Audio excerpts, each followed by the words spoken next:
কুরাইজা গোত্রের একজন সদস্য, যার নাম ছিল মুহাম্মদ বিন সৌদ।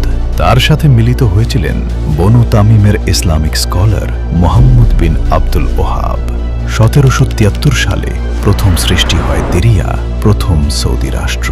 তারা ছিলেন শিরিকের বিরুদ্ধে কঠোর। ইতিহাস তাকেই মনে রাখে যে মরুভূমির বুকে রক্ত দিয়ে লড়ে যায়। শত বছরের রক্তক্ষয়ী সংঘাত, গোত্রীয় যুদ্ধ আর ধ্বংসস্তূপের মধ্যে থেকে জন্ম নিয়েছিল এমন এক সাম্রাজ্য যা বদলে দিয়েছিল গোটা পৃথিবীর মানচিত্র ও ভূরাজনীতি। মরুর ধূলিকণা থেকে আগামীর বিশ্ব নেতা, দ্য রাইজ অফ সৌদ, মরুর মহাকাব্য। সৌদ রাজবংশের ইতিহাস ও আধুনিক সৌদি আরব।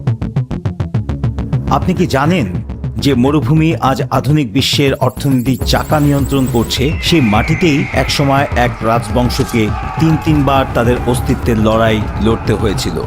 বর্তমানে চাকচিক্যময় রিয়াদ কিংবা জেদ্দার ইতিহাস কি কেবল তেলের খনির উপর দাঁড়িয়ে, নাকি এর পেছনে লুকিয়ে আছে এক রক্তক্ষয়ী সফর আর তাওহীদের ডাক? অনেকের মনে প্রশ্ন জাগে, এই বিশাল দেশটির নাম কেন কোনো গোত্রের নামে রাখা হলো? কেন এই বংশটি বারবার ধ্বংস হয়েও ফিনিক্স পাখির মতো ছাই থেকে জেগে উঠল? আজ আমরা সৌদ রাজবংশের এমন এক মহাকাব্যের গভীরে প্রবেশ করব, যেখানে তলোয়ারের ঝনঝনানি, ব্রিটিশদের কূটনীতি আর আরবের তপ্ত বালুর নিচে লুকিয়ে থাকা রহস্যগুলো একে একে উন্মোচিত হবে। এমন সব তথ্য আজ আপনি জানবেন যা কোনো পাঠ্য বইয়ে খুঁজে পাবেন না।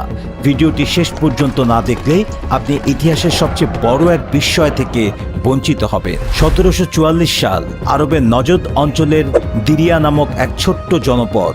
চারদিকে তখন ঘোর অন্ধকার, লুটতরাজ, গোত্রীয় দাঙ্গা আর ইসলামের মূল শিক্ষা থেকে বিচ্যুত হওয়া মানুষের হাহাকার।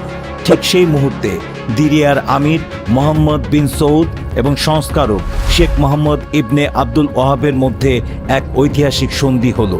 শেখ বললেন, আপনি যদি আল্লাহর একত্ববাদ প্রতিষ্ঠা করেন তবে আল্লাহ আপনাকে আরবের নেতৃত্ব দেবেন।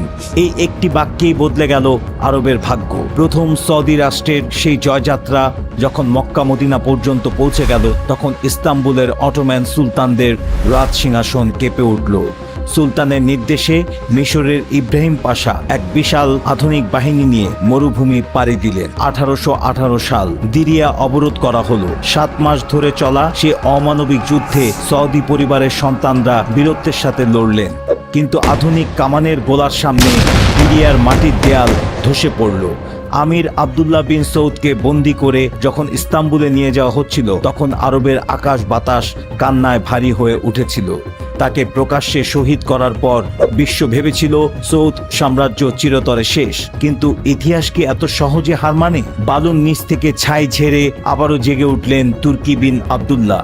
1824 সালে তিনি রিয়াদ পুনরুদ্ধার করলেন, কিন্তু গৃহ বিবাদ আর কুয়েত থেকে ধেয়ে আসা রশিদি বাহিনীর বিশ্বাসঘাতকতায় 1891 সালে আবারও ধূলিসাৎ হলো দ্বিতীয় সৌদ রাষ্ট্র। সৌদ পরিবারের শেষ বংশধরেরা রিক্ত হস্তে নির্বাসিত হলেন কুয়েতের মরুভূমিতে। তখন কি কেউ জানতো এক 20 বছরের যুবক তার মাত্র 40 জন সঙ্গীকে নিয়ে আবারও সেই হারানো রিয়াদ পুনরুদ্ধার করবেন? সেই রাতের সেই মাকমাক দুর্গ আক্রমণই ছিল আধুনিক সৌদি আরবের জন্মের প্রথম স্পন্দন। দিরিয়ার সেই রক্তক্ষয়ী ইতিহাস ও প্রথম রাষ্ট্রের পতন। নজদ অঞ্চলের সেই রুক্ষ ধুধু মরুভূমিতে দিরিয়া ছিল কেবল একটি ছোট্ট নকল স্থান।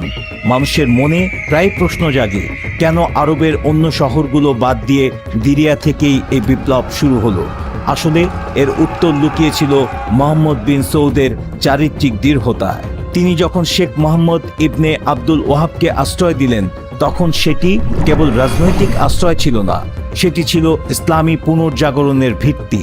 প্রথম সৌদি রাষ্ট্রটি খুব দ্রুত প্রসারিত হতে থাকে। অনেকেই জানতে চান, সৌদিরা কি তখন থেকেই পবিত্র কাবা শরীফের নিয়ন্ত্রণ চেয়েছিল? হ্যাঁ, কারণ তারা মনে করত পবিত্র হারামাইন শরীফের হেফাজতকারী হিসেবে কেবল তারাই যোগ্য যারা শিরক মুক্ত বিশুদ্ধ ইসলাম পালন করে। 1803 সাল নাগাদ এই নতুন শক্তি মক্কা ও মদিনা জয় করে নেয়, কিন্তু ইস্তাম্বুলের অটোম্যান সুলতানরা একে তাদের ক্ষমতার প্রতি হুমকি হিসেবে দেখলেন। তারা মিশরের শাসক মোহাম্মদ আলী পাশাকে নির্দেশ দিলেন এই আন্দোলন দমন করতে। মোহাম্মদ আলী পাশা তার ছেলে ইব্রাহিম পাশাকে পাঠালেন এক বিশাল বাহিনী দিয়ে। ইব্রাহিম পাশা ছিলেন অত্যন্ত নিষ্ঠুর। তিনি দিরিয়া অবরোধ করে কয়েক মাস ধরে কামানের গোলা নিক্ষেপ করেন। দিরিয়ার মানুষ ক্ষুধার্ত থেকেও লড়াই চালিয়ে গিয়েছিল, কিন্তু শেষ পর্যন্ত 1818 সালে দিরিয়ার পতন ঘটে। ইব্রাহিম পাশা কেবল শহর জয় করে ক্ষান্ত হননি, তিনি দিরিয়ার প্রতিটি খেজুর গাছ কেটে ফেলেছিলেন, প্রতিটি কুয়া বিষাক্ত বা ভরাট করে দিয়েছিলেন। আল সৌদ পরিবারের অসংখ্য সদস্যকে বন্দী করে মিশরে এবং পরে ইস্তাম্বুলে পাঠানো হয়। আমির আবদুল্লাহ বিন সৌদকে যখন হত্যা করা হয়, তখন তুর্কিরা দিরিয়ার ধ্বংসস্তূপের উপর দাঁড়িয়ে উৎসব করেছিল, কিন্তু তাদের জানা ছিল না এই ধ্বংসস্তূপ থেকেই একদিন আধুনিক আরবের জন্ম হবে। দ্বিতীয় রাষ্ট্রের উত্থান ও রশিদীদের সাথে সংঘাত। প্রথম রাষ্ট্রের ধ্বংসের পর প্রায় 6 বছর সৌদ পরিবার আত্মগোপনে ছিল। 1824 সালে তুর্কি বিন আবদুল্লাহ বিন মোহাম্মদ বিন সৌদ নামক এক অসীম সাহসী পুরুষ আবারও রিয়াদ দখল করেন। তিনি ছিলেন প্রথম আমির আবদুল্লাহের নাতি। তিনি রিয়াদকে রাজধানী হিসেবে ঘোষণা করে দ্বিতীয় সৌদি রাষ্ট্র প্রতিষ্ঠা করেন। এই সময় আরবের মানুষের মনে প্রশ্ন জেগেছিল, তুর্কি বাহিনী কি আবারও ফিরে আসবে? তুর্কি বিন আবদুল্লাহ অত্যন্ত বিচক্ষণতার সাথে তুর্কিদের থেকে দূরত্ব বজায় রেখে শাসন শুরু করেন। তবে এই রাষ্ট্রের স্থায়িত্ব ছিল না। সৌদ পরিবারের ভেতরে ভাইয়ে ভাইয়ে লড়াই এবং ক্ষমতার লোভ এই রাষ্ট্রটিকে দুর্বল করে দেয়। এই সুযোগটি গ্রহণ করে হাইলের আল রশিদ পরিবার। রশিদরা ছিল অটোম্যানদের মিত্র। 1891 সালে মুলারিদ এর যুদ্ধে রশিদরা সৌদ পরিবারকে চূড়ান্তভাবে পরাজিত করে। তৎকালীন আমির আব্দুর রহমান বিন ফয়সাল সপরিবারে মরুভূমিতে পালিয়ে যান। তাদের সাথে ছিল তার কিশোর ছেলে আব্দুল আজিজ। দিনের পর দিন তারা মরুভূমির প্রচণ্ড গরমে না খেয়ে বালুর উপর রাত কাটিয়েছেন।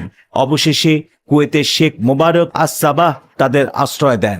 কুয়েতের এক ছোট্ট ঝুপড়িতে নির্বাসিত জীবনে আব্দুল আজিজ কেবল একটি স্বপ্ন দেখতেন, নিজের পিতৃভূমি পুনরুদ্ধার করা। বাদশাহ আব্দুল আজিজের মহাকাব্যিক পুনর্জাগরণ। 1901 সাল। আব্দুল আজিজের বয়স তখন মাত্র 20 বা 21 বছর। তিনি তার বাবার কাছে অনুমতি চাইলেন রিয়াদ আক্রমণের। তার বাবা আব্দুর রহমান জানতেন এটি একটি আত্মঘাতী মিশন, তবুও ছেলের জেদের কাছে তিনি হার মানলেন। আব্দুল আজিজ মাত্র 40 জন বিশ্বস্ত সঙ্গীকে নিয়ে কুয়েত থেকে রিয়াদের দিকে রওনা হলেন। পথে অনেকে তাকে ভয় দেখালো যে রশিদদের হাজার হাজার সৈন্য রিয়াদে প্রস্তুত, কিন্তু আব্দুল আজিজ ছিলেন এক অন্য ধাতুতে গড়া মানুষ। 1902 সালের রমজান মাসের এক শেষ রাত আব্দুল আজিজ তার দল নিয়ে রিয়াদের প্রাচীর টপকে ভেতরে প্রবেশ করলেন। মাকমাক দুর্গের সামনে তখন রশিদদের গভর্নর আজলান অবস্থান করছিলেন।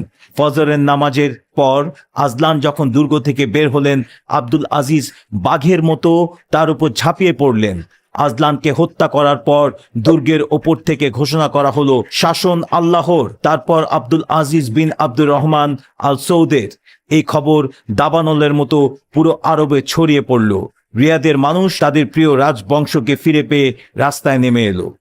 তবে রিয়াদ জয় ছিল কেবল শুরু। পরবর্তীতে 30 বছর আব্দুল আজিজকে লড়তে হয়েছে একের পর এক যুদ্ধে। 1913 সালে তিনি পারস্য উপসাগরে উপকূলীয় অঞ্চল আল হাসা দখল করেন। 1921 সালে তিনি তার পৈতৃক শত্রু রশিদ পরিবারের শেষ দুর্গ হাইল জয় করেন। এরপর 1924 সালে তিনি হেজাজ অঞ্চল অর্থাৎ মক্কা ও মদিনার দিকে অগ্রসর হন। শরীফ হোসেন তখন হেজাজের শাসক ছিলেন, কিন্তু তার অপশাসন ও ব্রিটিশ নির্ভরতার কারণে আরবের মানুষ তার উপর অসন্তুষ্ট ছিল। আব্দুল আজিজ অত্যন্ত সুশৃঙ্খলভাবে মক্কা জয় করেন এবং নিজেকে হেজাজের রাজা ও নজদের সুলতান ঘোষণা করেন। 1932 সালের 23 সেপ্টেম্বর তিনি আরবের সমস্ত অঞ্চলকে একত্রিত করে নাম দেন কিংডম অফ সৌদি আরব। নামকরণ ও ব্রিটিশ কূটনীতির রহস্য। অনেকের মনে একটি সাধারণ প্রশ্ন উকি দেয়, একটি দেশের নাম কেন একটি পরিবারের নামে হবে? আসলে 1932 সালের আগে এই অঞ্চলটি হেজাজ, নজদ, আসির ও হাসা নামে আলাদা আলাদা ছিল। আব্দুল আজিজ চেয়েছিলেন এমন একটি নাম যা এই ঐক্যবদ্ধ ভূখণ্ডকে একটি পরিচয়ে আবদ্ধ করবে। যেহেতু এই ঐক্য সৌদি পরিবারের ত্যাগের ফসল, তাই এর নাম রাখা হয় আল মামলাকাতুল আরাবিয়া আস সাউদিয়া বা সৌদি আরব। এটি কেবল একটি নাম নয়, এটি ছিল শত বছরের ত্যাগের স্বীকৃতি। আবার অনেকের মনে প্রশ্ন জাগে, ব্রিটিশরা কি সৌদি আরব তৈরিতে সাহায্য করেছিল? সত্যটি হলো, ব্রিটিশরা শুরুতে শরীফ হোসেনকে সমর্থন দিয়েছিল এবং তাকে আরবের রাজা বানানোর প্রতিশ্রুতি দিয়েছিল। কিন্তু আব্দুল আজিজ ছিলেন অনেক বেশি চতুর। তিনি ব্রিটিশদের সাথে এমনভাবে ডিল করেছিলেন যাতে ব্রিটিশরা তার সার্বভৌমত্বে হস্তক্ষেপ করতে না পারে। তিনি জানতেন ব্রিটিশরা স্বার্থপর, তাই তিনি তাদের সাথে কেবল প্রয়োজনীয় কৌশলগত সম্পর্ক রেখেছিলেন। 1945 সালে মার্কিন প্রেসিডেন্ট ফ্র্যাঙ্কলিন ডি রুজভেল্টের সাথে ইউএসএস কুইন্সি জাহাজে আব্দুল আজিজের সে ঐতিহাসিক বৈঠক আজও বিশ্ব রাজনীতির আলোচনার বিষয়, যেখানে তিনি স্পষ্টভাবে বলেছিলেন যে সৌদি আরব তার নিজস্ব মূল্যবোধেই চলবে। তেল আবিষ্কার ও অর্থনীতির অলৌকিক পরিবর্তন। 1938 সাল পর্যন্ত সৌদি আরব ছিল পৃথিবীর অন্যতম দরিদ্র দেশ। মানুষের জীবনযাত্রা ছিল অত্যন্ত কঠিন। হজ থেকে আসা সামান্য আয় দিয়ে দেশ চালানো অসম্ভব হয়ে পড়েছিল। অনেকেই প্রশ্ন করেন, সৌদি আরবে তেলের সন্ধান কিভাবে মিলল? বাদশাহ আব্দুল আজিজ মার্কিন কোম্পানি ক্যাসোককে মরুভূমিতে তেলের সন্ধানের অনুমতি দিয়েছিলেন। বছরের পর বছর ড্রিলিং চলল, কিন্তু তেলের দেখা নেই। 1937 সালে কোম্পানিটি প্রায় হাল ছেড়ে দিয়েছিল। 1938 সালের 3 মার্চ দাম্মামের 7 নম্বর কূপে হঠাৎ করেই তেলের বিশাল ফোয়ারা বের হলো। এটি কেবল তেল ছিল না, এটি ছিল সৌদি পরিবারের প্রতি আল্লাহর রহমত। এই তেল আবিষ্কারের ফলে সৌদি আরব রাতারাতি বিশ্বের অন্যতম প্রভাবশালী রাষ্ট্রে পরিণত হলো। বাদশাহ আব্দুল আজিজ এই টাকা দিয়ে আধুনিক রাস্তাঘাট, হাসপাতাল এবং শিক্ষা প্রতিষ্ঠান গড়ে তুলতে শুরু করেন। মরুভূমির যাযাবররা হয়ে উঠল আধুনিক বিশ্বের নাগরিক। সৌদি আরবের শাসন ব্যবস্থা নিয়ে বিশ্বে অনেক সমালোচনা ও কৌতূহল আছে। অনেকে প্রশ্ন করেন, সেখানে কেন এখনো রাজতন্ত্র বজায় আছে? সৌদিদের যুক্তি হলো, আরবের গোত্রীয় সমাজকে ঐক্যবদ্ধ রাখতে এই নেতৃত্ব অপরিহার্য, যা ইসলামী পরামর্শ বা শুরা ভিত্তিক। কুরআন এবং সুন্নাই হলো এই দেশের মূল সংবিধান। বাদশাহ ফয়সালের মতো শাসকরা দেখিয়ে দিয়েছেন কিভাবে ইসলামী মূল্যবোধকে ধারণ করে পশ্চিমাদের চোখে চোখ রেখে কথা বলতে হয়। 1973 সালের তেল অবরোধ ছিল মুসলিম বিশ্বের জন্য এক চরম সাহসিকতার পরিচয়। বাদশাহ ফয়সাল যখন পশ্চিমা বিশ্বকে তেলের সাপ্লাই বন্ধ করে দিয়েছিলেন, তখন পুরো পৃথিবী থমকে গিয়েছিল। তার এই সাহসিকতার কারণেই ফিলিস্তিন ইস্যুটি বিশ্ব দরবারে গুরুত্ব পায়। মক্কা ও মদিনার যে বিশাল সম্প্রসারণ আজ আমরা দেখি, তা পৃথিবীর ইতিহাসে নজিরবিহীন। সৌদি বাদশারা নিজেদের কিং বা রাজা বলার চেয়ে খাদিমুল হারামাইন বা 2 পবিত্র মসজিদের সেবক হিসেবে পরিচয় দিতে বেশি স্বাচ্ছন্দ্য বোধ করেন। তারা মনে করেন আল্লাহর ঘরের সেবা করাই তাদের বংশের টিকে থাকার মূল রহস্য। ইখওয়ান বিদ্রোহ ও আভ্যন্তরীণ চ্যালেঞ্জ। সৌদি আরবের ইতিহাসে একটি কম আলোচিত কিন্তু অত্যন্ত গুরুত্বপূর্ণ অধ্যায় হল ইখওয়ান বিদ্রোহ। ইখওয়ান ছিল আব্দুল আজিজের সবচেয়ে শক্তিশালী এবং ধর্মপ্রাণ যোদ্ধা বাহিনী, কিন্তু 1927 সালের দিকে তারা বাদশার আধুনিকায়ন ও ব্রিটিশদের সাথে সন্ধির বিরুদ্ধে বিদ্রোহ ঘোষণা করে। তারা চেয়েছিলেন পার্শ্ববর্তী দেশ ইরাক ও জর্ডানেও আক্রমণ চালিয়ে সাম্রাজ্য বিস্তার করতে, কিন্তু বাদশাহ আব্দুল আজিজ জানতেন আধুনিক বিশ্বের সাথে তাল মিলিয়ে না চললে রাষ্ট্র ধ্বংস হয়ে যাবে। 1929 সালে সাবিলায়ের যুদ্ধে বাদশাকে তার নিজের তৈরি করা এই বাহিনীর বিরুদ্ধে লড়াই করতে হয়। এটি ছিল আব্দুল আজিজের জীবনের অন্যতম কঠিন সময়, কারণ তাকে তার নিজেরই বিশ্বস্ত যোদ্ধাদের দমন করতে হয়েছিল। এই ঘটনাটি প্রমাণ করে যে আব্দুল আজিজ কেবল একজন যোদ্ধা ছিলেন না, তিনি ছিলেন একজন বাস্তববাদী রাষ্ট্রনায়ক। ফয়সাল থেকে সালমান আধুনিকায়নের পথ।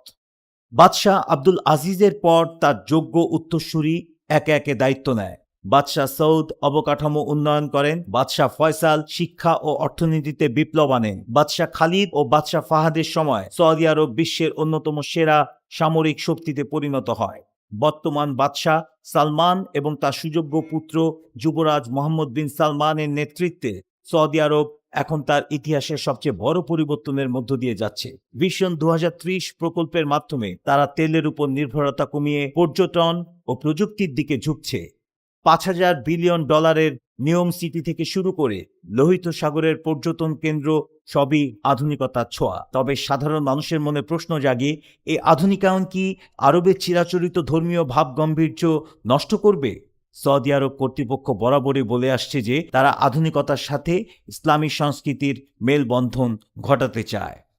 সাধারণ মানুষের জিজ্ঞাসা ও অজানা তথ্য। অনেকে প্রশ্ন করেন, সৌদি আরবে কেন সিনেমা হল বা নারীদের গাড়ি চালানোর অনুমতি দিতে এত দেরি হলো?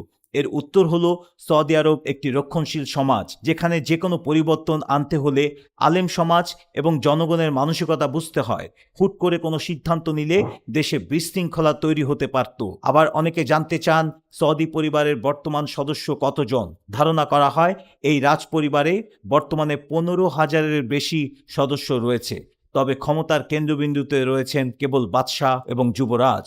আরেকটি মজার প্রশ্ন হলো, সৌদি আরবের জাতীয় প্রতীকে খেজুর গাছ এবং দুটি তলোয়ার কেন?